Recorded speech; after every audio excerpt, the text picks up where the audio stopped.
Hi, I'm a high school chemistry teacher. I have a bachelor's degree in chemistry and secondary education and a graduate degree in chemistry education. I've been teaching for almost 10 years, and honestly, I love it. I've been really fortunate in my career. I've worked with excellent administrations, incredibly supportive parents, remarkable students, and phenomenal coworkers. Teaching has genuinely been a rewarding profession for me, and I would absolutely recommend it to anybody who feels called to it. But I'm not just a teacher. I've been playing video games since I was a kid. I grew up on FPS games, but over time I really fell in love with systems games, automation, economy, games where you have to build something from nothing. I've modded Minecraft, I've played Factorio, Satisfactory, Dyson Sphere Program, incremental factory games, Foundry, Tectonica. I love watching a small, messy process slowly evolve into an elegant machine. I've also played economy and trading games like EVE Online, High Seas, High Profits, and Merchant of Six Kingdoms. There's something fascinating about supply, demand, risk, and long-term planning. And more recently, I've gotten into card-based resource and time management games like Stacklands, Witch Hand, and Cultist Simulator. Games where everything is a system, everything interacts, and small decisions compound over time. So I'm a chemistry teacher, I'm a systems gamer, and for a long time I've wanted to combine these two worlds, and that's what this project is about. I've wanted to make a video game since I was a kid. For a long time, it's just been one of those ideas I kept in the back of my mind, maybe one day, maybe eventually. Well, today I want to start. One of the biggest reasons why I'm doing this is to learn how to code. I've never completed a full project before. I'm essentially starting from scratch, and honestly, it's exciting. Coding feels like one of those skills that's both fun and useful. It's creative, logical, frustrating, rewarding, all at the same time. But there's another reason this matters to me. My students are constantly learning hard things: math, chemistry, history, English, physics, and I tell them all the time, learning something new is supposed to feel uncomfortable. It's supposed to feel confusing before it becomes clear. It's supposed to feel frustrating before it's rewarding. But I haven't really truly been a beginner at something this difficult in a long time. If I go through this process, struggling with code, getting stuck, debugging, failing, trying again, I think it'll make me a better teacher. It will remind me what it feels like to not understand something. It will help me be more patient, more understanding, more empathetic towards my students. And then there's the bigger idea. I want to make a chemistry game. When I think about science-themed games, most of the big ones fall into biology or physics. Biology games include Spore, Plague Incorporated, or Cell to Singularity. Physics games are Kerbal Space Program, Portal 2, or Universe Sandbox.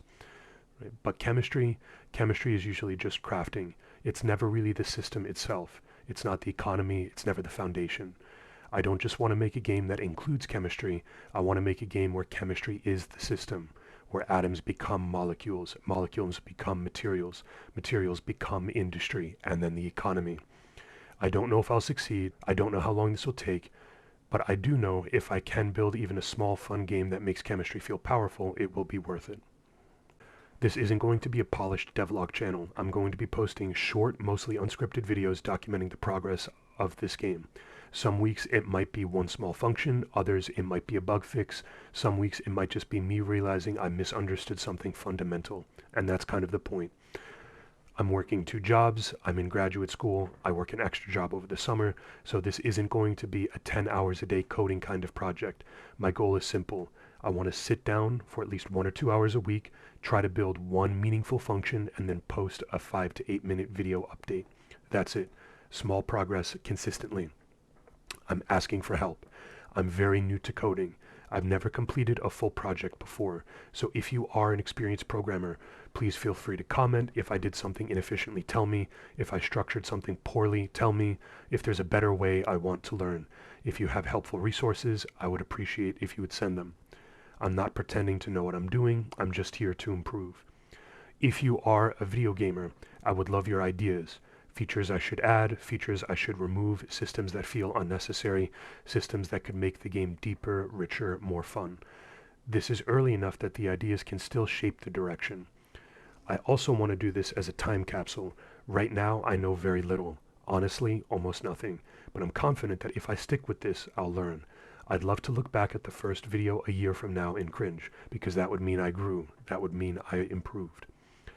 I also heard that as games grow, the code becomes more complex. Systems stack on top of systems. Features interact in unexpected ways. And if you step away for a while, it's easy to forget what something is supposed to do. So these videos aren't just for YouTube, they're mostly for future me. If I explain my thought process today, why I structured something a certain way, what I was trying to accomplish, then 6 months from now I can come back and understand it. It becomes a video log, a record of my thinking. This channel isn't about being an expert, it's about trying to become one, slowly, 1 hour at a time. This game is inspired by games like Stacklands, Factorio, and classic trading and economy management games. I love systems games. I love automation, watching small processes turn into complex self-sustaining networks. So I want to build something similar, but centered entirely around chemistry. The core gameplay loop will revolve around crafting, but with cards. You'll start with atom cards, you can combine them to make compound cards, you can refine those into materials, and then you can turn them into commodities, tools, and machines. So instead of mining iron and crafting gears, you're synthesizing molecules and building industrial chemistry infrastructure. Just like in automation games, you won't manually combine atoms forever. You can build reactors, refiners, industrial processors, but automation will come at a cost. Money, energy, and efficiency trade-offs. Every machine will require resources to run, and every decision will have trade-offs.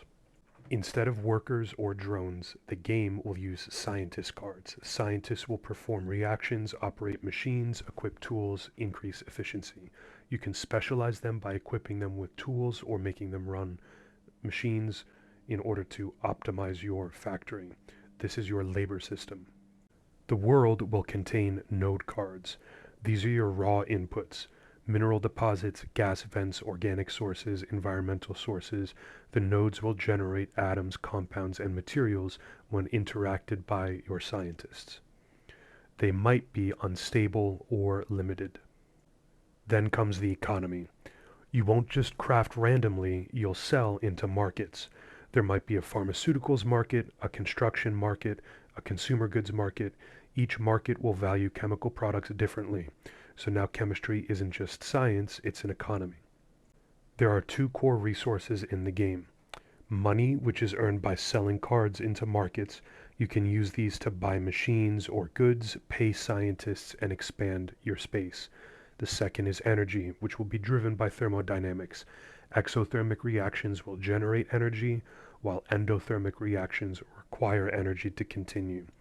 You must balance energy production, energy consumption, and reaction efficiency. The game will run in cycles. At the end of each cycle, machines consume energy, scientists must be paid, land incurs taxes. Space is limited. If you expand too fast, you collapse. If you automate too aggressively, you'll burn through too much energy. If you don't optimize, you'll stagnate. There's no combat, there will just be pressure.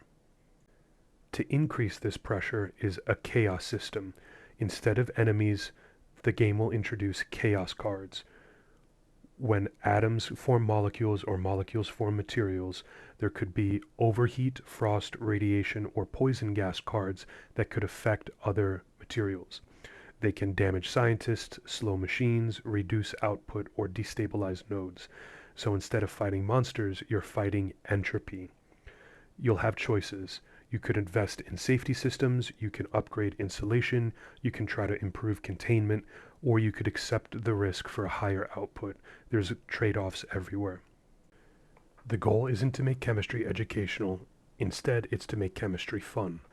I want to make a game that makes chemistry feel powerful, to make it like an industrial system, an economy, a living network. I appreciate everyone's support and future help, and I hope that everybody has an amazing day.